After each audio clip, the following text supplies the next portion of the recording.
On the morning of their divorce hearing, Melissa Cole stood on the courthouse steps and declared loud enough for half the parking lot to hear, "He'll walk in begging. He always does." Her friends erupted in laughter, the kind that wasn't just mocking, it was predatory.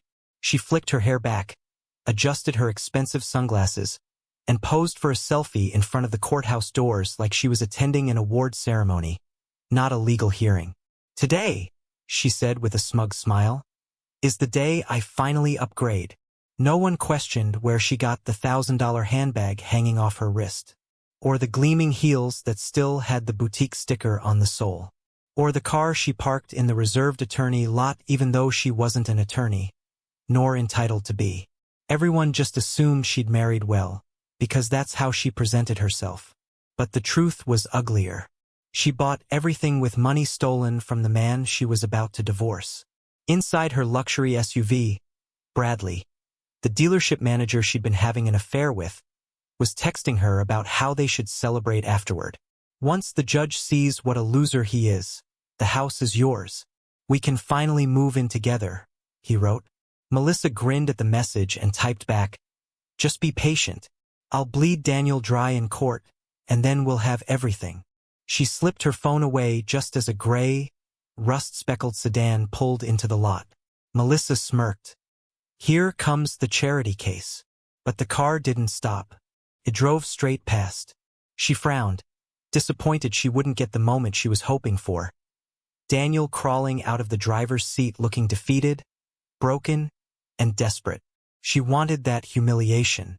She needed it, because for years, Melissa's image depended on one thing: being better than someone. And Daniel, the man who worshipped her, the man who worked himself half to death to pay for her lifestyle, the man she routinely dismissed as small, had been her favorite target. Inside the courthouse, Daniel wasn't there yet, but his presence hung heavy in every memory Melissa didn't want to face, because this wasn't the first time she planned to humiliate him. The story shifts to Daniel's small apartment across town. The morning light slips through thin curtains, illuminating the old wooden table where he sits tying the same worn tie he's had since their wedding. He looks exhausted, but not in the way Melissa expects. There's no panic, no heartbreak. Not anymore. Just silence. The kind that comes after you've cried your last tear and accepted a truth that changes something inside you forever. He adjusts his tie, takes one last look in the mirror, and sees a version of himself he barely recognizes. Not weaker, not broken, just finished. Finished giving Melissa the pieces of his soul she treated like scraps. The story flows back to the events that led to this day. 3 weeks earlier, Daniel stepped into the bank to transfer money for their mortgage, only to find their joint account nearly empty. Confused, he thought maybe there was a mistake. The teller's expression softened as she printed the statement and quietly slid it across the counter. Melissa had drained the account completely. Not for bills. Not for emergencies. For designer bags, jewelry, spa packages, and 2 very expensive trips to a ski resort. Trips she claimed were leadership retreats. The betrayal had been sharp enough to make his hands tremble. But that wasn't the breaking point. The breaking point came later that night when he found the loan application. His name forged, his credit used, his signature sloppily copied and pasted onto a form requesting a massive loan from a dealership, Bradley's dealership. He remembered standing in their living room, holding the document, staring at Melissa in disbelief as she told him, "You'll leave with nothing. I already have a real man lined up to take care of me." She said it casually, like she was tossing out trash. Her cruelty wasn't impulsive. She had planned every piece of this. And for the first time in their entire marriage, Daniel didn't cry, didn't yell, didn't plead. He just watched her, watched how easily she lied, watched how arrogantly she justified herself, watched how deeply she underestimated him. Back at the courthouse, Melissa kept checking the doors, increasingly agitated. "Where is he?" she hissed. Bradley wasn't answering her calls. Her friends started to look uncomfortable. Then a whisper ran through the hallway. "He's here." Not in the gray sedan she mocked. Not in cheap clothes. Not dragging his feet. Daniel walked through the glass doors wearing a fitted, charcoal suit, clean haircut, polished shoes, his posture tall, controlled, deliberate. He didn't look like the man Melissa had spent years tearing down. He looked like someone who had rebuilt himself while no one was watching.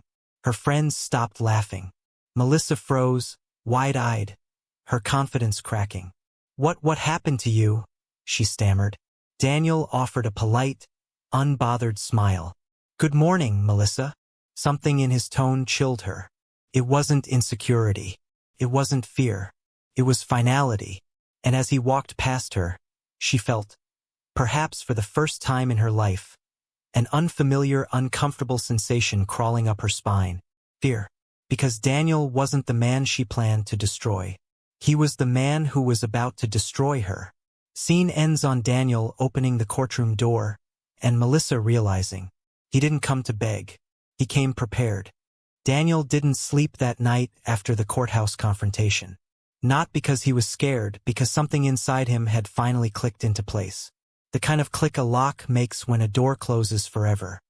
He sat on the edge of his bed, staring at the forged loan document under the lamp's yellow light. The signature, supposedly his, looked like an insult, a parody of his handwriting, rushed and sloppy. He traced the curve of the fake D, remembering how many times Melissa had signed his name on birthday cards because she didn't think his handwriting was pretty enough. Now he realized she had been practicing long before the betrayal. The next morning, he drove to the credit union. He didn't tell Melissa. He didn't confront Bradley. He didn't scream, cry, or plead. He moved like a man who finally understood the importance of silence. Emily Reyes met him in her small office, her expression serious. She had always been kind to him during routine visits, but today her kindness carried weight. Like she knew she was the first person to truly see the disaster he'd been living inside. "Daniel," she said gently, locking the glass door behind them. "I'm glad you came. There's something I need to show you." She slid a folder toward him.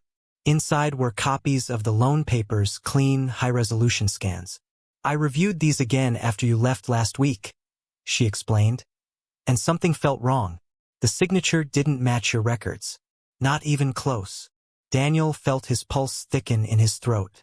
Emily opened another file, this time a series of still images. "These are pulled from the dealership's security cameras. Same date the loan was finalized. Recognize her. Melissa, wearing a red coat he'd bought her for Christmas. Smiling, signing, leaving with a gift bag." Daniel stared at the screen. His chest tightened. Not with heartbreak, but with disbelief that he had ever defended her, protected her, loved her. Emily watched him carefully, giving him space. "What happens if this is considered fraud?" he asked, voice steady but low. Emily leaned forward. "If a spouse forges another spouse's signature on a loan, especially for personal benefit, it can be federal." She tapped the folder. "This is serious, Daniel. She didn't just spend recklessly. She committed identity fraud." Daniel felt something shift, like a crack in ice becoming a clean split. "Is there someone you trust to help you legally?" Emily asked. Daniel gave a small, humorless smile. "No one comes to mind." Emily hesitated. "I know someone who might be exactly what you need." Hours later, Daniel sat across from Grace Hathaway, a family law attorney known for tearing apart financial manipulators in court. Her office walls were lined with framed articles about major cases she'd won, mostly defending men who had been financially exploited or blindsided in divorce. Grace listened without interrupting, her hands folded neatly on her desk. She didn't gasp, didn't show outrage, didn't pity him. She analyzed. When he finished describing everything, Melissa's affair, the drained account, the forged loan, the threats, Grace leaned back and exhaled slowly. "She prepared this," Grace said. "She planned this months, maybe years in advance. She's counting on your silence, your softness." Daniel swallowed. "She always said I wouldn't survive without her." Grace's smile was sharp. "Good. Let her keep thinking that." For the first time in weeks, Daniel felt a spark of something unfamiliar, vindication. Grace outlined her strategy like a general mapping a battlefield. "First," she said, We gather evidence quietly. No confrontations. Let her believe she's winning. She wrote a list. A bank statements showing unauthorized withdrawals. The screenshots of Melissa's luxury purchases. A social media posts linking those purchases to Bradley. Time-stamped text messages. Deleted messages retrieved from cloud backups. A video evidence from the dealership. Employment records proving her relationship with Bradley. IRS returns showing discrepancies. Melissa's attempts to shift debt to Daniel. Once she lies under oath, Grace said, we will release everything. A liar digs their own grave faster than any attorney can. Daniel nodded slowly. What do you need me to do? Stay quiet, Grace replied, completely silent. Let her get louder and more reckless. It wasn't passive. It was strategy. And Melissa was practically handing them ammunition. Over the next week, Daniel followed Grace's plan with meticulous precision. He visited the bank again, retrieving every statement from the last 12 months. He called the dealership, requesting the full log of customer interactions tied to the loan. He printed emails showing Melissa had changed account passwords without his consent. Each piece was a match tossed into the powder trail Melissa laid herself. Meanwhile, Melissa celebrated her upcoming victory, telling her friends she'd soon own the house, the savings, and alimony. He'll be paying for my lifestyle for years, she bragged at a bar, loud enough for strangers to hear. Bradley bought her another bracelet, another hotel stay, another night away from home. She had no idea every credit card charge, every trip, every luxury purchase was now being cataloged and timestamped. One afternoon, as Daniel sorted through receipts, Grace called him. Just got a call from a contact, she said. We have something big, bigger than fraud, bigger than the forged signature. Daniel felt his breath pause. What is it? Grace's voice lowered, controlled, deadly calm. I'll save it for court. The line clicked. Daniel stood there, holding a stack of receipts Melissa had smugly waved in his face months ago. But now, they were no longer symbols of humiliation. They were weapons. He was no longer a man trying to survive his wife's betrayal. He was a man preparing to expose it. And Melissa had no idea the storm heading her way was built entirely from the things she thought she got away with. The courtroom buzzed with low conversation as people shuffled into their seats. But the tension around Melissa Cole was electric. She strutted down the aisle like a woman attending her own coronation, not a divorce hearing. Her heels clicked sharply against the polished floor. Bradley followed a step behind, smug as ever, adjusting his cufflinks like he was walking into a business merger instead of a legal proceeding. Melissa squeezed his hand dramatically and whispered, After this, the house is ours. He won't know what hit him. But what she didn't realize was that she was the one walking into an ambush. She took her seat at the petitioner's table, flipping her hair over one shoulder, rehearsing her victim act in her reflection on her phone. She glanced back at the doors, expecting Daniel to shuffle and looking defeated, wearing his old tie and that bargain bin suit she never stopped mocking. Instead, the judge entered first. But Daniel wasn't there. Whispers rippled through the room. Melissa's expression twitched. For the first time, she checked her watch nervously. Then the doors opened. Daniel stepped inside, and the entire courtroom turned. He wore a tailored charcoal suit that fit him like it was made for someone with self-respect. His posture was straight, his jaw clean-shaven, his eyes focused with unsettling calm. Grace Hathaway walked beside him in a black suit sharp enough to cut glass. She carried a binder thick with documents, and Melissa immediately swallowed. Because Grace was known, feared. A lawyer who had dismantled manipulators in open court more times than anyone could count. What happened to him? Melissa whispered, horror creeping into her voice. Bradley leaned in. Relax. He's bluffing. But Melissa's knuckles were turning white. Daniel didn't look at her when he sat down. Didn't acknowledge her. Didn't react to her glare. He simply opened a small notebook and placed a pen neatly on top. His silence was louder than any accusation. The bailiff called the court to order. The judge began with routine questions. Melissa flipped immediately into performance mode, crossing her legs dramatically and sighing as if she were exhausted from holding the marriage together. "Your Honor," she announced, "I took care of all our finances. Daniel, he's always struggled. I had to manage everything." Grace didn't move. Melissa continued, her voice shaking theatrically. "He was irresponsible with money. I'm only asking for what's fair. I supported him emotionally and financially for years." A few people in the courtroom nodded sympathetically until Grace finally rose. "Your Honor, with your permission, the respondent has evidence to present." Melissa's smile wavered. The judge nodded. "Proceed, Ms. Hathaway." Grace opened the binder with a slow, deliberate motion. "First, we would like to present Exhibit A. Bank records showing unauthorized withdrawals from the joint account." Melissa flipped her hair and scoffed. "He agreed to those withdrawals. I managed everything." Grace didn't even look at her. She clicked a remote, and the court monitor lit up with the first statement. Exhibit B. Dealership surveillance footage from the day Mrs. Cole secured a $48,000 loan under Daniel Cole's name. Melissa's face slackened. Bradley's jaw dropped.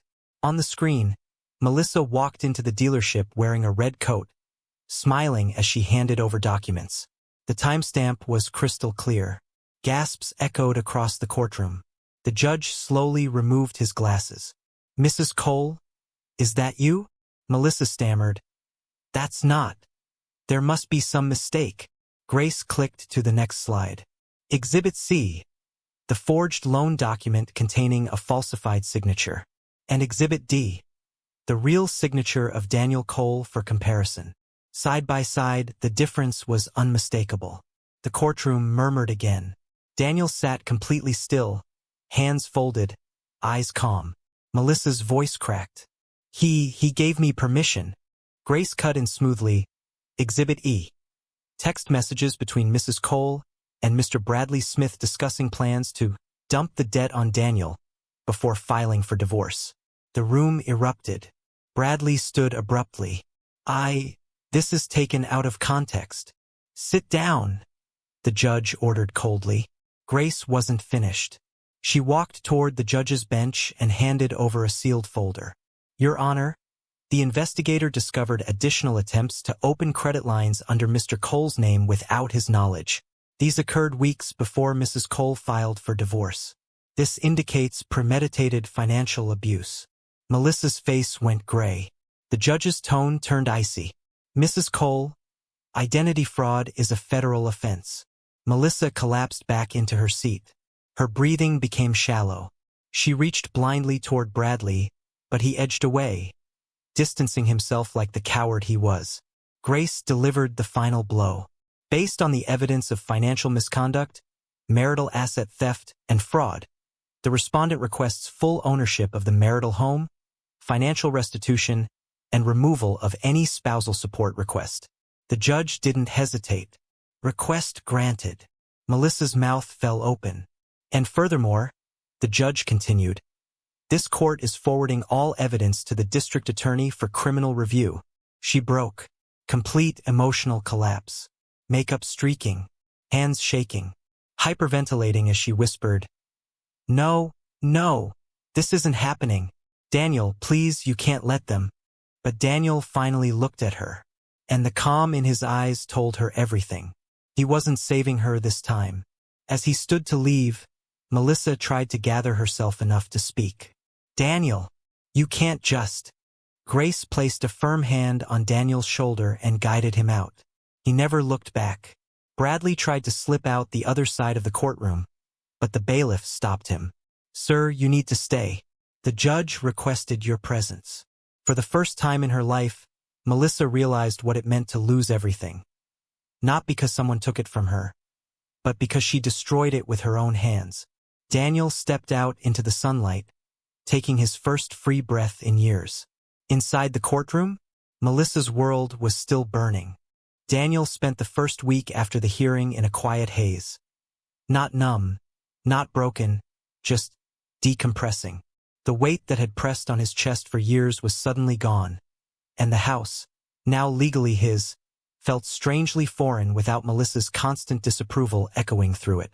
Her perfume no longer clung to the curtains. Her shoes no longer littered the hallway. Her criticisms no longer sat like a shadow in every room. For the first time in a long time, silence felt peaceful. He walked through the living room slowly, running his hand over the back of the sofa. The sun drifted in through the windows, illuminating dust that danced in the air like tiny flecks of freedom. Something inside him softened. He opened the windows one by one, letting a fresh breeze sweep through spaces Melissa always kept suffocatingly closed. She hated sunlight, said it faded furniture. Daniel understood now she just didn't want the world to see inside. He stood by the window for a long moment, watching a neighbor walk their dog, waves of normal life going on uninterrupted. It hit him then how long he'd been surviving instead of living. Melissa, meanwhile, was living a very different reality. Bradley's dealership fired her immediately after the court decision. They wanted nothing to do with the criminal investigation spiraling around her. Her friends, those who once laughed with her on the courthouse steps, stopped responding to her messages. They weren't loyal to her. They were loyal to her lifestyle. Without glamour, Melissa was disposable to them. Her landlord issued warnings about late payments. Bradley didn't answer her calls. He was under investigation too and distanced himself faster than she could blink. She tried calling Daniel, leaving voicemails crying, begging, apologizing, insisting she didn't mean for things to go this far. But Daniel never responded, and he never listened to the messages. He was too busy rebuilding his life. On the second week, he walked into a hardware store to pick up paint samples.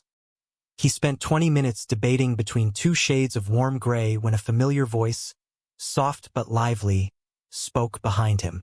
"Daniel." He turned and saw Emily Reyes, hair pulled into a loose bun, wearing a simple blouse, holding a clipboard. Her presence immediately relaxed him. She smiled warmly, the kind of smile that didn't expect anything in return. "I'm remodeling," Daniel said, awkwardly holding up the paint cards.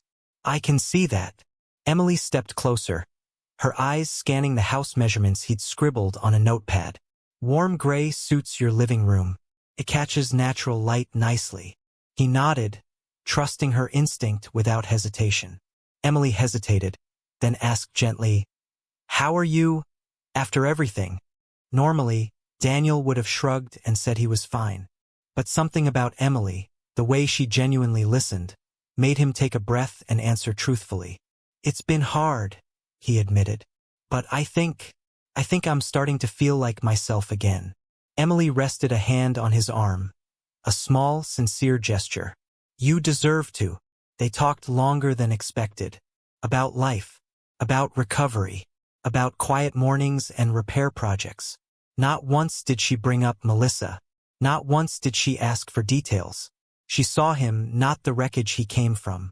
Over the next few weeks, Emily stopped by occasionally to help him choose decor, balance finances, or simply share coffee on the porch. Everything was slow, respectful, natural. She never pushed. He never rushed. There was no dramatic romance, just two people learning to breathe again. Grace also checked in once, congratulating Daniel on his composure during the hearing. "Most people crack," she said. "You stayed calm." And that calm destroyed her confidence far more effectively than anger ever could. Daniel thought about that often, how quiet strength had toppled years of manipulation. One evening, after a long day of painting, Daniel stood alone in the middle of the living room. The walls were freshly coated. The space felt brighter, lighter, alive. He inhaled deeply, feeling something inside him settle. His thoughts drifted not to revenge, not to victory, but to survival. To the long nights he wondered if he was the problem. To the years he believed he wasn't enough.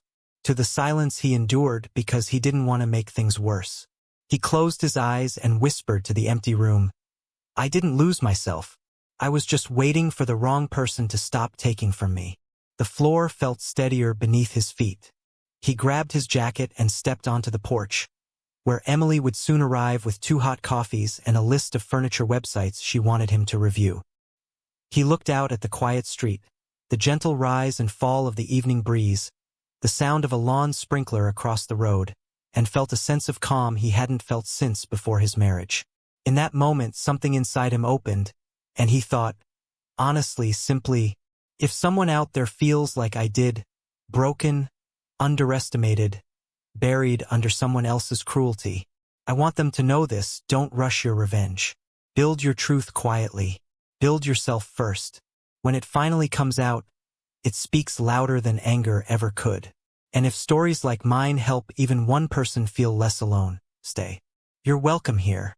The words weren't meant to be wise. They were just real. Daniel walked down the steps just as Emily pulled up, her headlights washing softly over the porch. She smiled the way someone smiles when they're happy to see you, not for what you give them, but simply because you exist. He didn't know what the future held, but he knew this. He was starting his life from a place of truth, not fear. And for the first time in years, he was ready.